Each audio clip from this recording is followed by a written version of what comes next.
Every day, products appear exactly when you need them. Food fills supermarket shelves, packages arrive at your door. Factories never seem to stop. This feels normal, but it isn't automatic. Behind everyday life, supply chains move materials, parts, and products across the world. Thousands of decisions, vehicles, and workers keep goods flowing on time. Most people never notice this system until something breaks. A delayed shipment, an empty shelf, or a sudden shortage can disrupt everything. To understand how modern life stays supplied, you need to see how supply chains really work. Every supply chain begins with raw materials taken from the natural world. These materials include metals mined from the ground, oil pumped from underground reservoirs, timber harvested from forests, and crops grown on farms. Before any product exists, someone must extract, collect, or grow its basic inputs. This stage is often far from cities and consumers, taking place in mines, oil fields, farms, and plantations. Raw materials are rarely usable in their original form. They must be transported to processing facilities, often across long distances. Weather, labor availability, environmental regulations, and geopolitical conditions can all disrupt this first step. When raw material supply is interrupted, entire supply chains feel the impact later. Even small delays here can cascade into shortages months afterward. Modern supply chains depend on a steady, predictable flow of raw materials to function smoothly. After raw materials are extracted, they are sent to processing and manufacturing facilities. Here, materials are refined, shaped, and assembled into components or finished goods. Oil becomes plastic, metal ore becomes steel, and crops become food ingredients. Factories are designed for efficiency, often specializing in one narrow task. This specialization allows products to be made faster and cheaper, but also increases dependency. Manufacturing plants rely on precise delivery schedules and steady inputs. If one part is missing, entire production lines can stop. Modern manufacturing often uses just-in-time systems, keeping inventory low to reduce costs. While efficient, this approach leaves little margin for error. Power outages, equipment failures, or labor shortages can halt production quickly.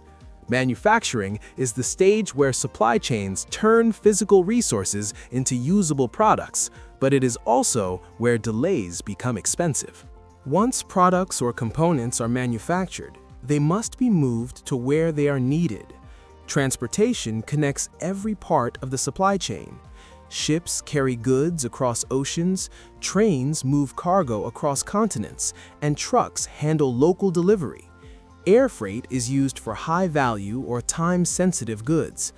Each transport mode has different costs, speeds, and limitations. Ports, rail hubs, highways, and airports act as critical junction points. Delays at any of these locations can back up cargo across the system. Weather, fuel prices, labor disputes, and infrastructure failures all affect transportation reliability. Because supply chains are global, a disruption in one country can delay products thousands of kilometers away. Transportation is often invisible to consumers, but it is one of the most fragile links in the supply chain. Warehouses act as buffers within supply chains. They store raw materials, components, and finished products before the next step. Inventory management determines how much stock is held and where it is located. Holding too much inventory increases costs, while holding too little increases the risk of shortages.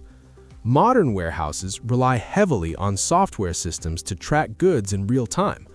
Barcodes, scanners, and automated storage systems help manage thousands of items efficiently. Distribution centers are strategically placed near cities or transport hubs to reduce delivery times. When warehouses become overloaded or understocked, the effects ripple outward. Delays here can slow deliveries to stores and customers. Warehousing is not just storage, it is active coordination that keeps supply chains flexible and responsive. The final stages of supply chains bring products closer to consumers. Distribution networks move goods from warehouses to retail stores, factories, hospitals, and offices. This stage often uses local trucking fleets and scheduled deliveries. Timing is critical.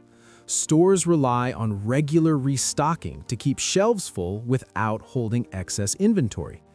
Distribution systems are coordinated using routing software that optimizes delivery paths and schedules. Traffic congestion, fuel costs, and driver availability all affect performance. When distribution breaks down, shortages appear quickly at the consumer level. Empty shelves are often the first visible sign of deeper supply chain problems upstream. Distribution is where complex global systems meet everyday life, turning distant production into immediate availability. Modern supply chains are coordinated by information systems that track goods, orders, and timing across long distances. Companies rely on software to know what is being produced, where it is located, and when it will arrive. Purchase orders, inventory databases, shipping schedules, and demand forecasts are constantly updated. When information is delayed or inaccurate, physical goods move inefficiently. A factory may produce too much, a warehouse may run out of stock, or transportation capacity may be wasted. Digital coordination allows companies to synchronize production with demand and transportation availability. However, this also creates dependency.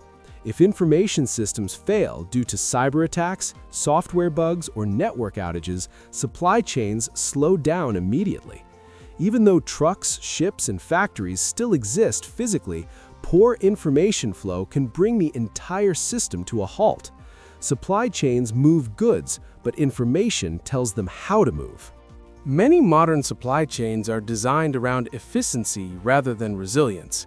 Just-in-time systems aim to reduce inventory by delivering materials only when they're needed. This lowers storage costs and increases profitability. However, it also removes buffers that once protected against delays. When transportation is disrupted or a supplier fails, production can stop almost immediately. Factories may have days or even hours of inventory instead of weeks. During stable conditions, just-in-time systems work extremely well. During crises, they expose weaknesses. Companies must choose between holding extra inventory or risking shortages. This trade-off affects pricing, reliability, and flexibility. Over the past decades, efficiency was prioritized because disruptions were rare. Recent global events have shown that highly optimized systems can be fragile. Just-in-time keeps costs low, but it also increases sensitivity to disruption. Supply chain disruptions rarely stay isolated. A delay at one point can trigger failures across multiple stages. When a port is congested, factories may run out of inputs. When factories slow down, warehouses receive fewer goods. When warehouses empty, stores experience shortages. These cascading effects amplify small problems into large disruptions. Causes include natural disasters, political instability, labor strikes, equipment failure, and transportation bottlenecks. Because supply chains are interconnected globally, disruptions can cross borders quickly. Recovery is often slow because restarting one stage does not immediately fix others. Backlogs must be cleared, schedules reset, and inventory rebuilt. Consumers usually see the final result as higher prices or empty shelves, but the underlying causes are complex and layered. Supply chains fail gradually, not instantly, and recovery takes time. To reduce vulnerability, companies invest in supply chain resilience. This includes diversifying suppliers, holding strategic inventory, and using multiple transportation routes. Instead of relying on a single factory or region, firms spread production across locations. Some keep safety stock for critical components. Others negotiate backup logistics contracts that activate during emergencies. Risk management also involves monitoring geopolitical conditions, weather patterns, and supplier health. These measures increase costs but reduce the likelihood of severe disruption. Resilience does not eliminate failure, it limits damage and speeds recovery. The challenge is balancing efficiency with preparedness. As disruptions become more common, resilience is becoming a competitive advantage rather than an optional expense.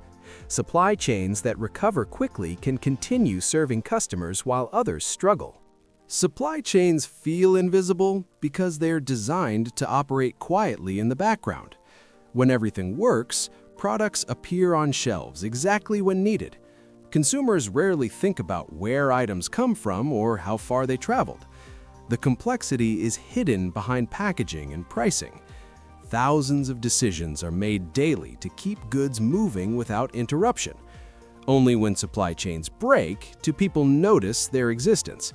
Empty shelves, delayed deliveries, and rising prices reveal how much coordination is required. Supply chains are not a single system, but a network of interconnected processes. Their success lies in being unnoticed.